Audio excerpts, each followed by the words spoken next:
You're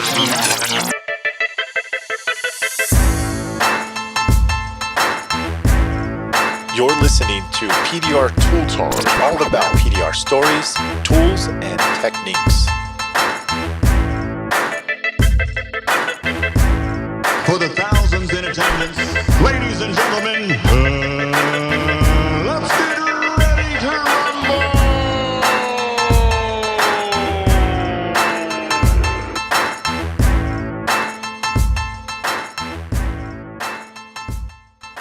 Hey, what's up, everybody? My name is Mike Toledo, along with Vince D'Alessandro, Daniel Grom.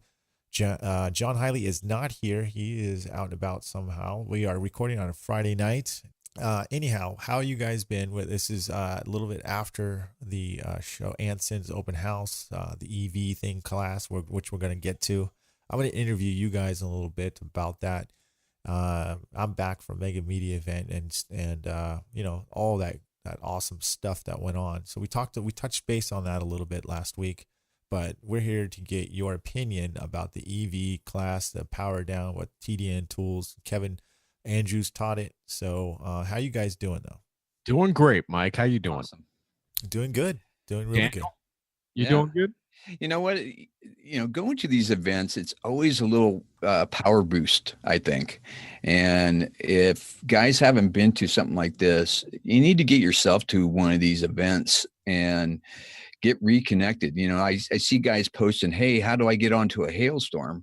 Well, this is how you get onto a hailstorm. You come to an event like this and you get to know your other guys. You get to find out who's doing what, and guys get to feel you out, see if they like you or not, and go, yeah, I'd like to work alongside this guy. So that's one little bit of advice I would give to people is get yourself to one of these events. Yeah. I would get to you. It's definitely a big networking thing. I agree, Daniel. It's really good. And there's a whole bunch of pop-up stuff all over the place that has been happening in the last couple years. Hampton has things going on in St. Louis, and Dent Smart had something going on and things like that. So don't hesitate. Get your butts out there and meet other Dent guys. And even Mike, all three of us, we were at Ultra for their event, for their advanced training seminar, and I mean, we met guys that have been pushing for 26 years, and they had no idea who we were. We had no idea who they were. They were from Canada. They were from all over the world. And it's a wonderful thing. And it just don't rely on MTE. Yeah. Right? Yeah, definitely. Yep. I have to agree with you guys, because you guys kept telling me about, all I heard from Daniel though, really, is mainly bacon burnt ends. Okay. That got kind of old. Well, I wanted to make it a thing, and so what'd you guys think? Mike, what'd you think of bacon burn ends? Daniel, I could barely talk when I had the first bite of it, and it was like 4th of July in my mouth, dude. You know what I mean? It was really good. I have to say, it was such a good toss up between all the meats that they had. I mean, I just kept. It was all really good. Well, you guys remember the movie What About Bob, right? Yep. Yeah. This is all. I like the thing, and I drank, quite a few liquor, they say, the Texas bourbon, and I had your special blend, Daniel. I had moonshine, and I had meat, and what saved me from having the most craziest hangover the next day was those cupcakes, man. Those red velvet cupcakes. So this Lisa Dyer, my birthday was on Sunday on the 8th, and I didn't want to make a big deal out of it, but she's like, hey, what's your favorite cake? And I go, red velvet. She's like, I'm making cupcakes. I'm like, perfect, but don't make them just for me, because there's Dave Shalot's birthday, there's Mike Toledo, there's Jason Thrasher was on our day too, April 8th. There was like Zimmerman came up on that as well. So it's like, you know what? Just make some cupcakes for all the April birthdays. There you go. It was delicious, dude. It was good so times, hungry. man. I'm so hungry for cupcakes right now. It's not funny. And anyway, so So let's to answer your question, Daniel. It was fantastic. Did it live up to my hype? It did. I'm It asking. did. Okay. I didn't know what I was eating though at first. You know, I was like, what is this right here? And this one's, oh, that's bacon burnt ends. And I was like, so this is what Daniel's talking about, dude. So it was good. It's all in fun. Yeah. All right, let's get into tools, man. Let's talk about some tools. Well, let's talk about the events a little bit. You know, Myke didn't go to EV. Yeah, I was invited to go. I just could not make the time. It was You're busy, man. I had a hard schedule to do it. So let me interview you guys, okay? All Yeah. right. So let's all just right off the bat, was it worth it? Absolutely, 100%. Yes. Okay. And what did you learn that you could take away? What would be the one thing that you learned walking away from that course that you could benefit using right now, or towards the business of marketing towards these electric cars, or safety wise? What do you think? Number one, safety wise, is that what I was doing was putting myself and others at risk immediately. Why is that? When you're working on a quarter panel of a Tesla or the front fender of another EV, like a Volt or something like that, and you're working next to those wires with sharp tools trying to get in there behind the dent, you're poking around, you're not really knowing exactly where your tip is or whatever you're dragging. Uh-huh. If you pierce one of those wires, you're screwed. Yeah. Bottom end, you're screwed. If you're there by yourself doing it, you are definitely screwed. So let me ask you this, Myke. If I took you out to your panel on the side of your house and I gave you a screwdriver and I say, you poke around in that panel, would you do it? No, hell no. Okay, that's 220, right? AC. So 220. AC. What's in a car is like, what is it? 600 DC. 600 DC. Now this is what I found out what the difference is between AC and DC. AC will blow you away. You know, it'll make you jump back. DC makes you lock on. Hold on. Yeah. So everything that we did, we had to do with one hand behind our back, because they don't want you having two hands on anything. So that was number one. And the reason why they do that is at least you'll have a fighting chance. If you had two hands, now that current's crossing your heart and you're definitely screwed. At least if it's one hand, you might be able to get off. Yeah. Sorry, Daniel, go ahead. So there's enough power there to kill you. And that's serious. It will kill you. And I heard it doesn't take that much. It's like 6 volts or something like that, right? Yeah. 9 volts. Well, an analogy that Kevin Andrews did was, you know, the 9-volt batteries that we used to test on our tongues, you know, when we're actually as adults, it's like, oh, is that still good? There's like 10 people a year that die from doing that. And that's 9 volts. Yeah, that's crazy. That is crazy. I mean, you got to have a bad heart to be able to die from that, but sure. It happens. But if you figure you're talking 600 volts, so, you know, a Tesla or a hybrid Prius, you're talking 600 volts DC. If you get zapped by that, you're not jumping off of it. You're stuck on it. You're glued on it until someone comes along with a pole or something or a stick and pushes you off of it. Yeah. So are you walking away with the knowledge of knowing how to power down these vehicles, or are you kind of you're kind of halfway there, or are you just aware? I mean, what kind of training are you getting from that? You're getting everything you need to know. You know exactly what you're doing to power down a vehicle correctly. Correct. Really? How do you know, like, if a new vehicle, is it pretty much standard like how they do it, or is you just have to call Kevin, or do you guys have a form that you have to, how's that work? We have an app that shows you all the procedures. So you can look up any make and model, look at their power down procedures from the factory. And so you have that reference. So if you get a new vehicle that he didn't train us on, you'll be able to go to that app and look at the factory recommendations. And that's what you want to do on any cars. You want to look at the factory recommendations. Actually, it's not recommendations, it's procedures. There are procedures. Yes, you're right. Recommended. Do it this way. Yeah. Because there's little things that, like on the Prius, I didn't know about. So there's an orange plug right? And you have to pull down the lever and wait 5 seconds, and then you pull it up and out. So I wouldn't have known that. I would have not known, that you have to wait that 5 seconds. Why do you have to wait? Is it something that you set a code off or something if you don't wait, or You'll trip codes, and you also that gets expensive?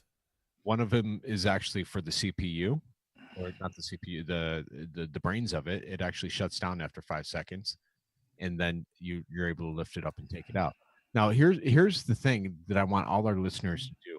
Next time you have a hybrid or electric vehicle, just walk up to the car. If it's super quiet, and sit in it with the key in your hand, it automatically knows the key is in your hand and you're in the car, and it starts to energize the second you get in it. You'll hear a click. You'll hear something happening without even pressing the start button.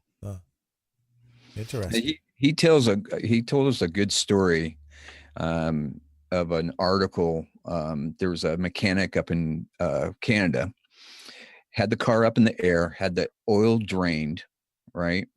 And he had the keys on his toolbox, and a burst of cold air came rushing into the shop, and it triggered the car sensor, and the car started up, and he lost a finger, and there's no oil in the engine, and the engine blew up.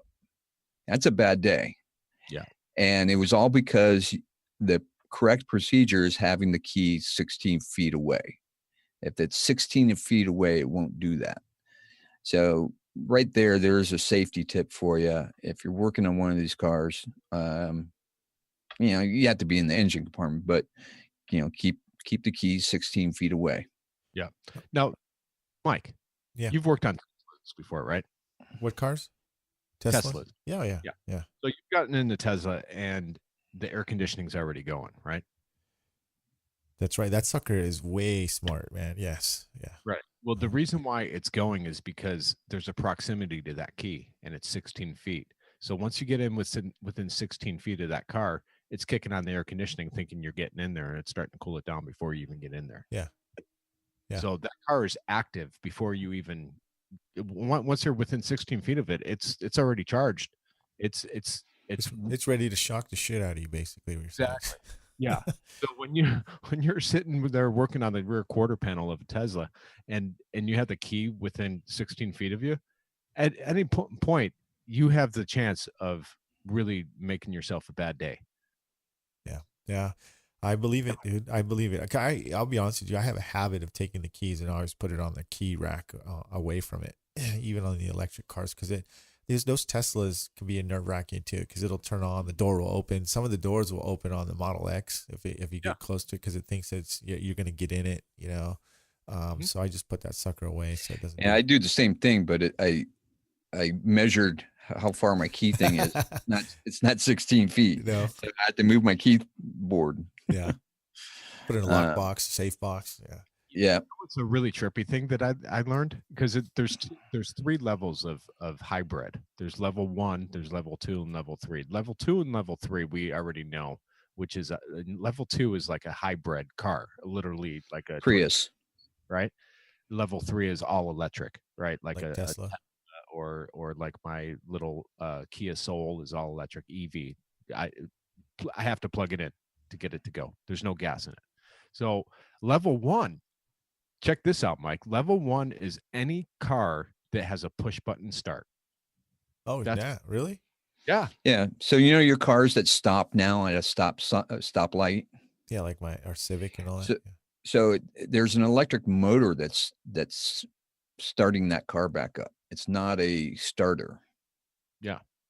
So that's considered, what is it? A micro EV? Yes.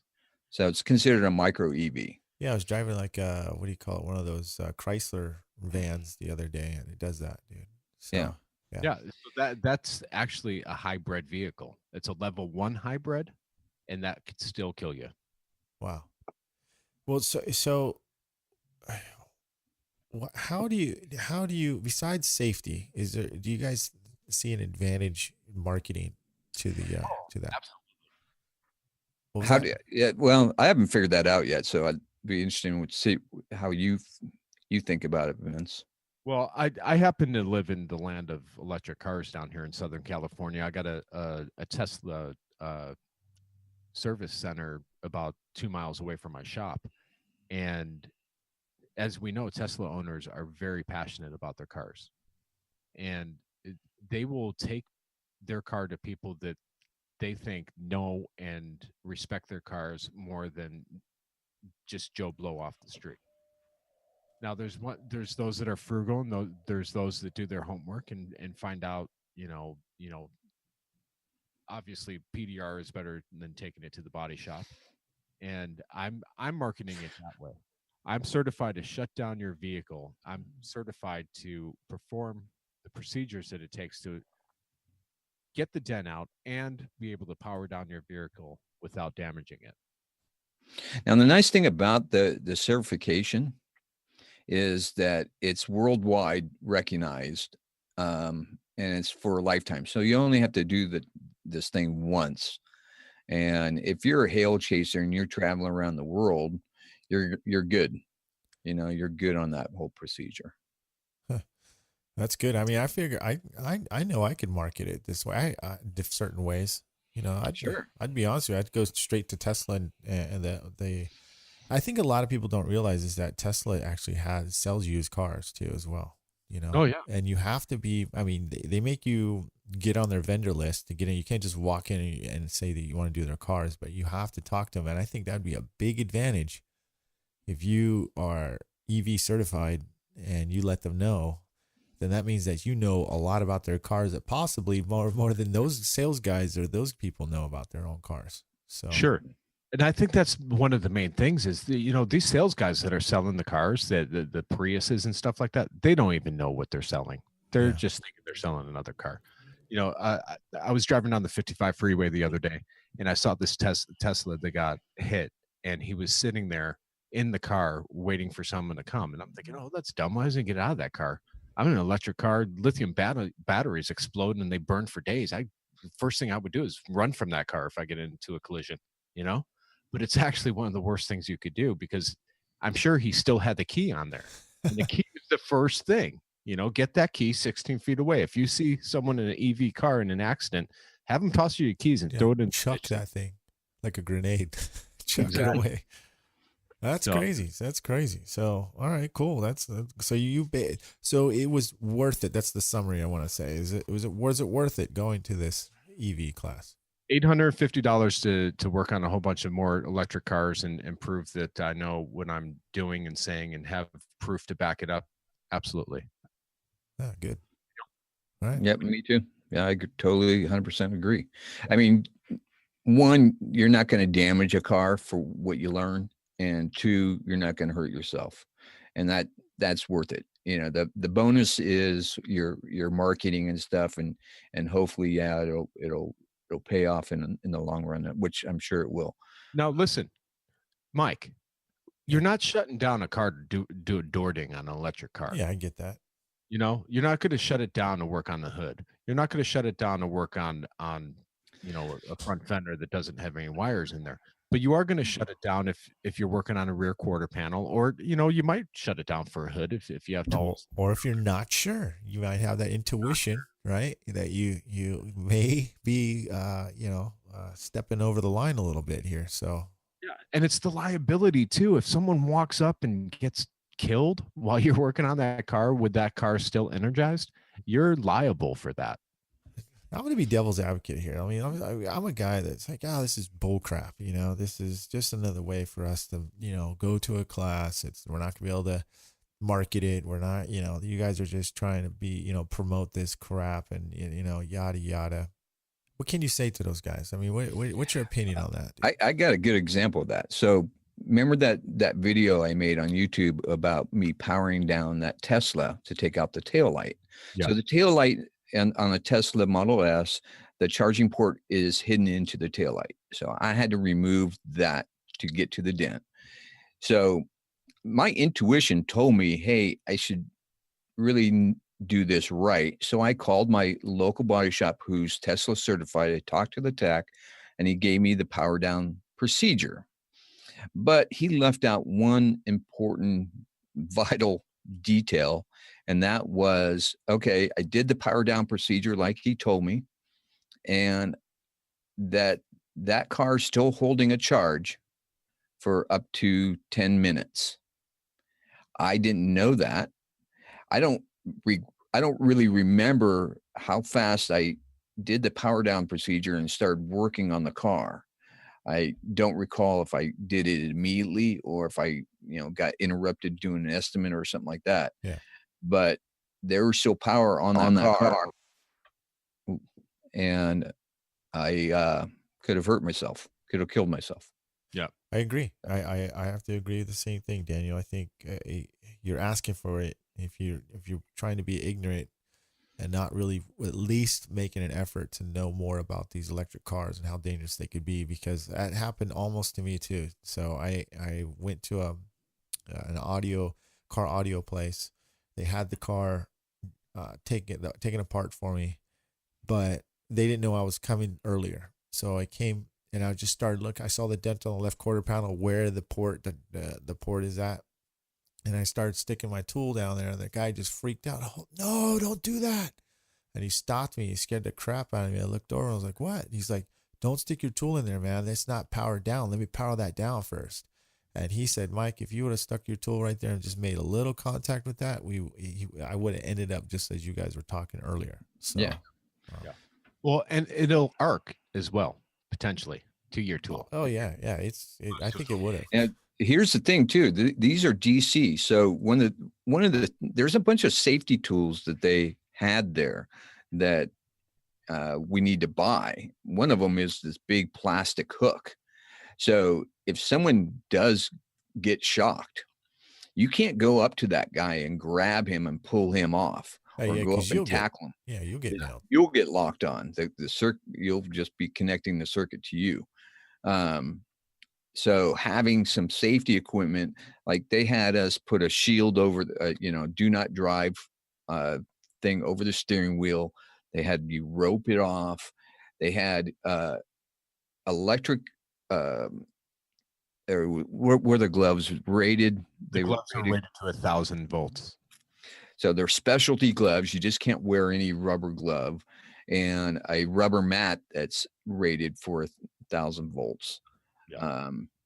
And I didn't know anything about that kind of stuff. Thought you could just wear any rubber gloves and you'd be fine. No, not the case. Well, here's the thing too. Daniel and myself both paid for this. Yep. We did not get comped in or anything like that. We paid for this class. That's how much we believed in it. Yeah, good for you. If Vince is spending that kind of money, it's good. Dude, I spent like $1,500 at Anson this. You know what? I'm so proud of you, Vince. So okay, he bought some tools. All right, well, we're gonna get that real. We're gonna get that real quick. So, so props to those guys here and Kevin Andrews. And well, real quick, how was Kevin's teaching? How was he as an instructor? He's really good. Really good, very astute. Anyone over there in England that you're thinking about taking any type of class at TDN, Kevin's the man. He's the instructor for TDN. Go ahead and see that man, because I have all the confidence in him that you're going to learn how to do dent removal or EV training or whatever advanced training that he teaches.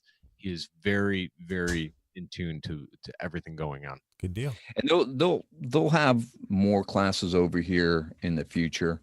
I'm actually planning. We're trying to work something out on the West Coast where we will be hosting one down here in Orange County for TDN as well. Good. Yeah, I was talking about that. So yeah, we'll do something. With the three of us, we could get all of California covered. Southern, southern, and northern. Okay, so we are moving on to tools. What did you guys buy? We're gonna make this will be a little quicker. So because all right, the Bonanza. I think all three of us bought the same thing. At least one item, or at least two of us did. So I'm not sure. Yeah, I didn't get them. You didn't get them? You guys bought them. Did you get them? What'd you get? I got tequila tools, dude. I got tequila tools too, man. The hand tools. I still haven't got them yet, though. Did you get them? Not yet, but I had a big order coming, so I have a whole bunch of stuff and some presents and stuff like that coming. So do I. So tell people what these tools are all about. Okay. So Anson came out with their own line of tequila tools. Anson / A1 Tools who made them for them. Yes, A1. They are made by A1, so there's quality behind them, and they are fantastic. Every hail guy needs to get a set of these.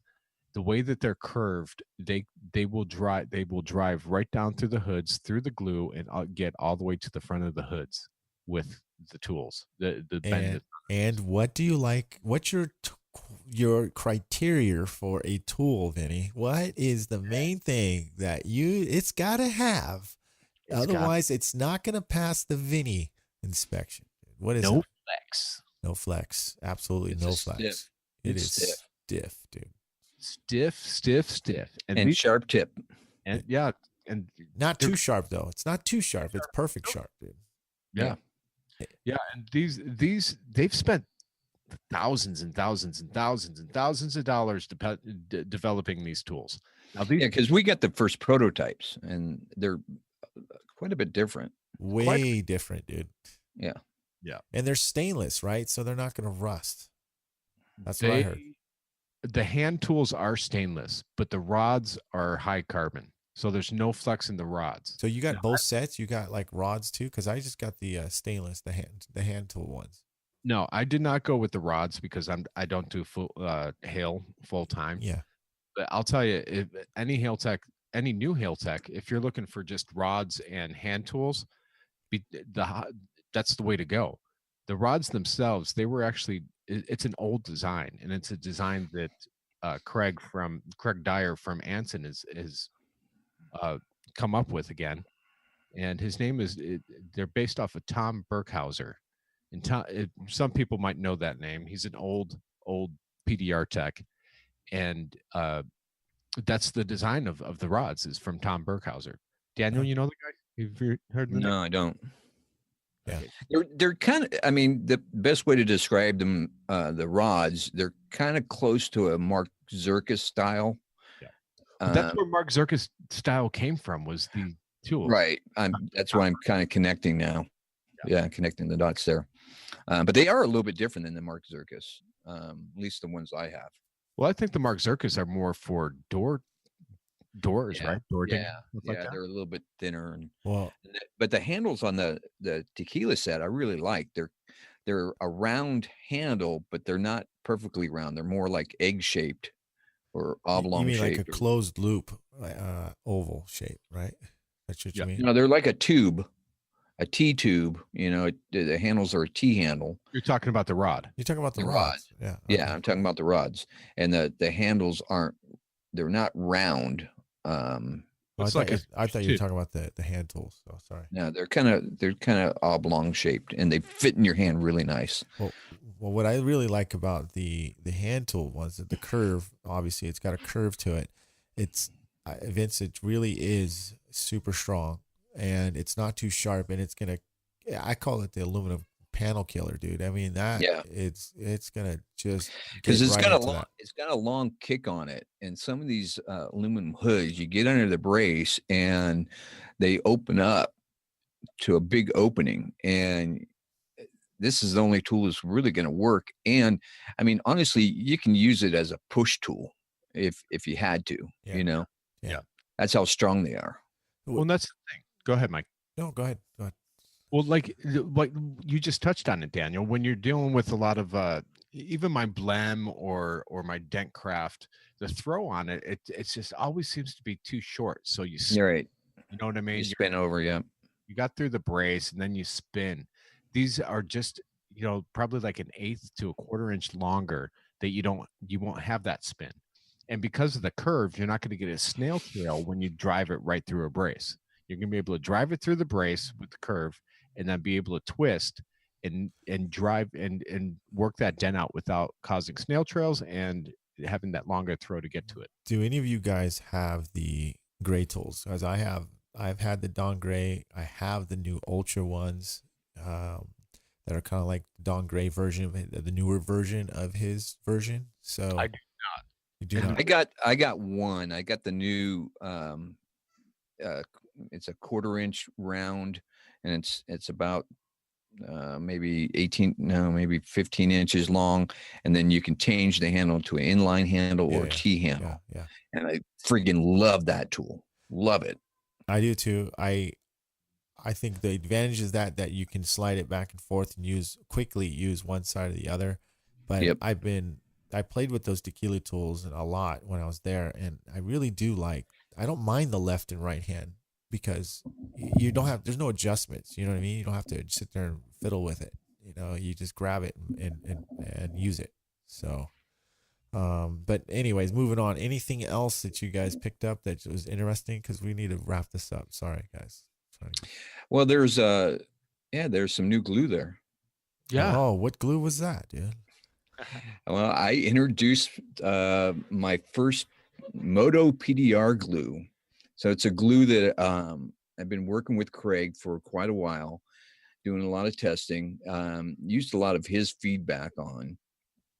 And because it was interesting, the feedback you get from guys. So I wanted a glue that would work well on sport bikes, because that's the one place I do glue pull is on a sport bike. I was gonna. People are asking me too, so I'm glad you're Yeah. clarifying. So go I ahead. don't glue pull on Harleys, but on the sport bikes, because they're a little bit thinner metal, they're more like a car, like a heavy car, and then their paint's thinner, and the thinner the paint, the more durable it is, and less likely to pull off. Now, you don't obviously want to glue pull on any kind of decal, but it no. works well.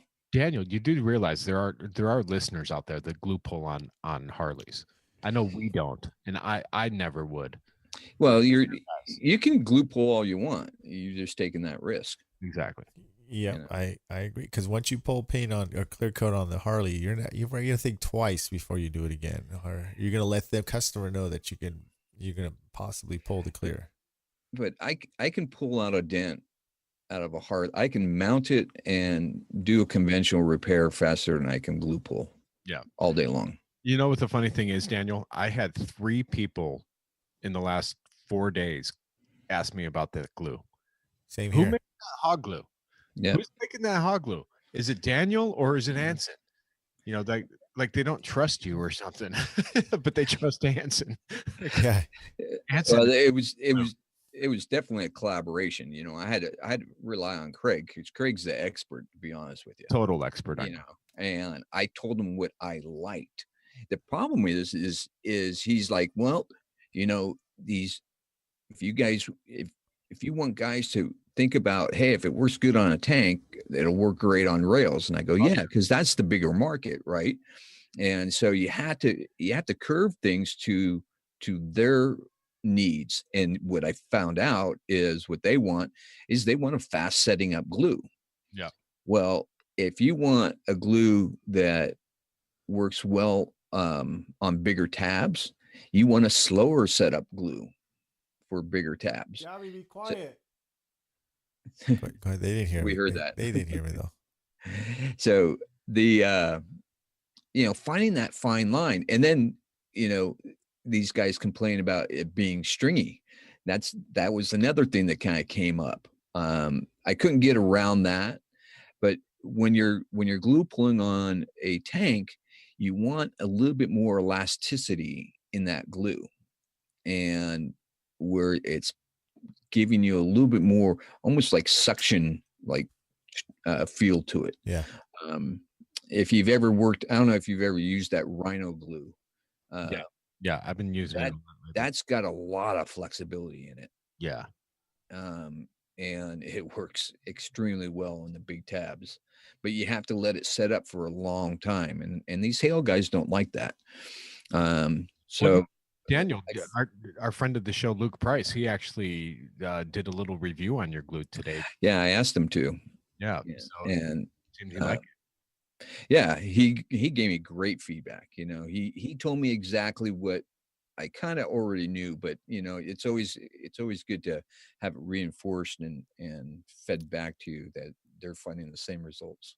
My only problem with it, Daniel, is that I didn't grab enough of it for free when I was there. I know. Either do I. I didn't know. I got 2 bags full. Oh, dude. I'm gonna come down and steal it. Now, what's the difference between the orange and the black? What What's that? So that was an idea we came up with. I go, what's the problem is what happens when it gets a little bit warmer or a little bit colder, And he goes, well, what if we mix the bag? And I go, yeah, nobody's ever done that before. And so he goes, well, we can take this glue, and he gave me some samples, and it was a different color, and I used it last summer when it was still very warm, and it worked great. So the other thing was that I go, because he was teaching us how to mix glues, and I go, yeah, that works sometimes, but not all the time. So if we're going to do that, let's pick two glues that really mix well together. And that's where I relied on Craig again.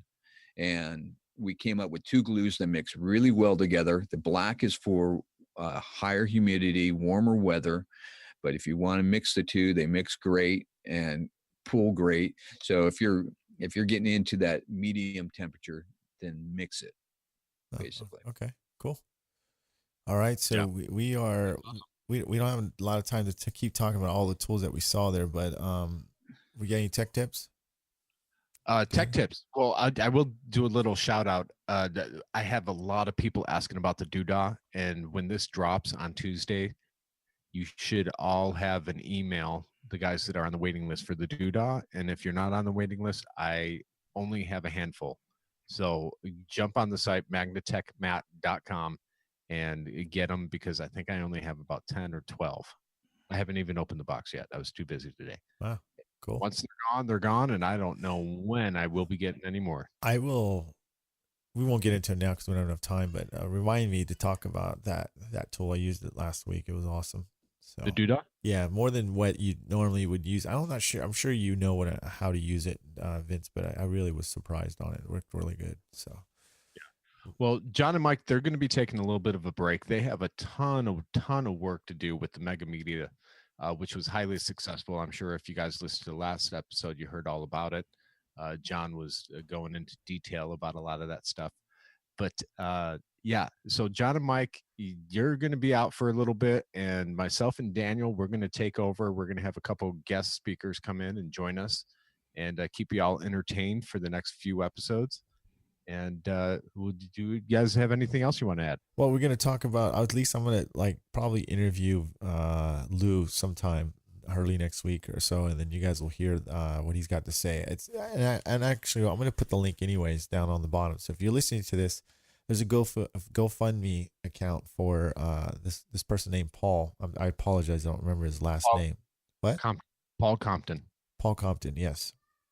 I met him at the Anson's or Craig's and his wife's house, and he really is. He's busted up, man. Like he can't work, and he needs some What help. happened to him? He got injured in Motorcycle accident. motorcycle accident, and Oh, okay. poor guy, man. I mean, like he can barely walk, and he tries to stand, his foot starts swelling up. So he needs something that will keep him going and help him get through the hail season so he can make some money. So He has he hit a soft shoulder on his motorcycle and went down and broke his leg and broke a few other things, and he's in bad shape. Even almost a year later, he's not fully recovered, and he has a lot of medical expenses and a treatment that actually is working with a bone replacement, and he's not able to work all that much. But if you have hoods and stuff like that, he could sit down and do hail on hoods all day long. yeah. We're just Yeah, trying let's see if we can support this guy. to support him, get him some money, get him through some bills here, and see what we could do. I'll put his name down, or if you guys can do it, give me put it on give me the information to his GoFundMe account, and we will put it on the podcast. Go to pdrtooltime.com, episode 115, and look for his information. Then I'll try to get Lou on for next week to talk about him, but we will anything we can do to help him out, and I hope you guys can do the same. Yeah, Cool deal. All right, we are out of here. That's a wrap. It's a wrap, man. So level up your tools. boy, Hey, that was don't really steal good. Don't steal my line. Man, what the hell? All right, go ahead. Level up your tools. And Join the revolution. see you guys.